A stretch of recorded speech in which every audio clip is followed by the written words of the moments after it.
Today, we're digging into something called, well, the unseen power of patience.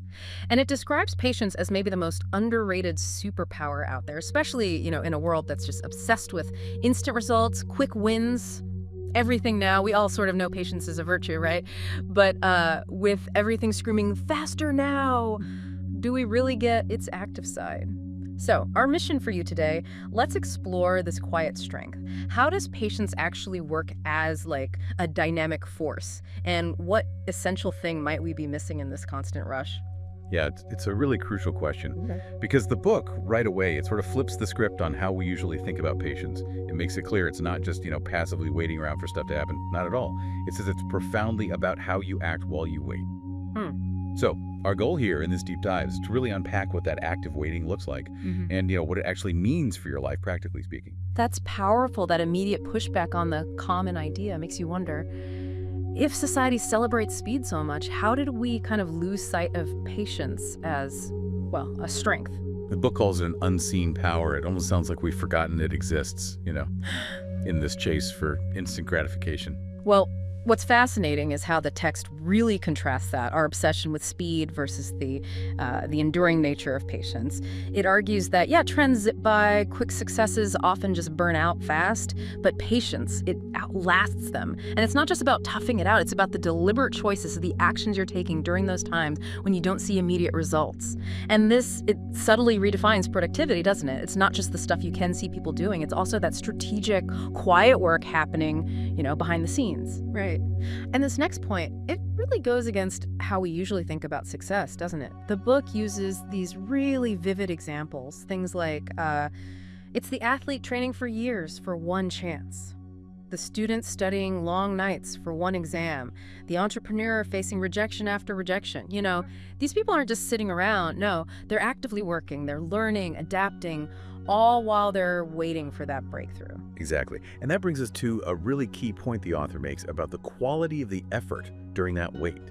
Because, as the text argues, hustle without patience turns into burnout. A lot of people think hustle just means effort, Yeah. right? But the book asks, okay, what's the quality of your effort while you're waiting? It contends that true greatness, it's built in the waiting and the unseen, uncelebrated efforts. Like, think about a scientist in a lab, years maybe of failed experiments before they hit something. Those unseen efforts are all the data analysis, the tiny tweaks, the relentless retesting, or, an artist honing their craft for decades before anyone really notices. Unseen, uncelebrated efforts. That's definitely something to chew on. And while I totally get that, I can almost hear some listeners thinking, yeah, but in my field, if you're not first, you're last. There's just no time for quiet, unseen effort. How does the book handle that kind of perceived urgency? Well, it doesn't really deny that urgency exists, but it makes a distinction. It talks about reactive urgency versus strategic patience. The book suggests that, yeah, rushing often leads to maybe superficial wins, things that don't last, or even mistakes that end up costing you more time later. Strategic patience, on the other hand, it allows for building a stronger foundation. It's about knowing when to hit the gas and when to let things incubate and develop properly. Like the difference between planting a seed and yelling at it to sprout tomorrow versus understanding its growth cycle and, tending to it day by day. Okay, so this daily practice then, this active patience, how does it actually show up and help us grow? Like, beyond just waiting better, what are the benefits the book really points out for us? Right, so it details how this daily patience helps you grow emotionally, financially, and mentally. Emotionally, it's that quiet strength, right? Yeah. To handle the frustration when things get delayed without just giving in to despair. It lets you respond thoughtfully instead of just, reacting impulsively. Mentally, it sharpens your ability to see the bigger picture. It fosters strategic thinking. Setbacks become data points, things to learn from, not just roadblocks that make you quit. Okay. And financially, well, it's that discipline to stick with a long-term investment plan, for example. Resisting that urge to chase every shiny, get-rich-quick thing that pops up. And this demands an active belief in the journey itself, even when the results aren't showing up right away.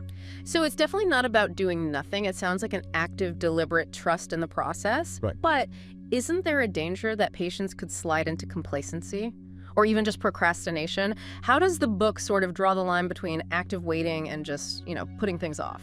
Yeah, that's a really critical distinction, and the text does address it. It emphasizes that active patience is really rooted in intention and consistent effort. Complacency, that's marked by a lack of effort, right? Just passive hope. Patience, though, is about sustained, intelligent effort towards a goal, but coupled with understanding that the timeline, it isn't always up to you. It's about doing everything you can do and then trusting that the groundwork you've laid will pay off eventually. Okay, that makes sense. So if this is such a powerful trait, something that really builds lasting success, how do we actually get better at it? How do we cultivate it? The book seems to offer some clear ways to build this inner strength. It does, yeah. One key strategy is mindful breathing. Simple, but powerful. It's not just about calming down in the moment, though it does that. It acts like a physiological reset button. It interrupts that immediate gratification impulse, Give you space to choose a patient, thought-out response instead of just reacting. Another tool is journaling. And not just for venting, but as a deliberate practice. Tracking subtle progress, noticing emotional patterns, even celebrating those little micro wins. Those small wins really build up that perseverance muscle when the big goal still feels far away. Right. Goal setting is also key, but approached with patience. So breaking down big dreams into smaller, manageable steps and really appreciating each step forward, doesn't matter how small it seems. And finally, a big one, reframing delays as preparation time. That idea, reframing delays as preparation, that feels incredibly useful. It takes something usually negative and spins it into productive time. But what if someone's facing a delay that really is just a setback, not an opportunity in disguise? How does the book suggest we deal with that? Right, and the book is clear. Reframing isn't about denying reality. It's not pretending a problem isn't a problem. It's about consciously choosing your perspective within that reality. So if a delay genuinely is a hindrance, patience allows you to first assess the situation calmly. Then you can strategize alternatives, maybe pivot, allocate your energy wisely.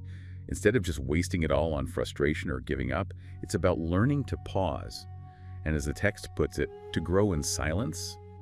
Using that forced pause time to reflect, maybe refine your approach, gather more info, rather than getting totally derailed by impatience. This ties into what behavioral science calls delayed gratification, but applied to, messy real-world situations. Okay, so as we wrap up this deep dive, the main takeaway seems really clear. Patience isn't passive waiting, not at all. It's this dynamic, deliberate trust in the process, something you build meticulously in those unseen, uncelebrated efforts we talked about. It's like the quiet engine driving emotional, financial, and mental growth. It really redefines productivity and success in this crazy fast world. Absolutely, and that brings us back to that powerful image from the book, doesn't it? The strongest trees take the longest to grow. So thinking about that, given that patience means trusting the process, reframing delays as preparation, where in your life, listening right now, where might embracing that quiet strength of active waiting unlock some unexpected growth? Maybe it's in a long-term career goal, a big personal change you're working on, or even, building a really meaningful relationship, something to consider. Thank you for joining us on this deep dive into the unseen power of patience. We really hope it's given you a fresh perspective on how you act and how you thrive while you wait.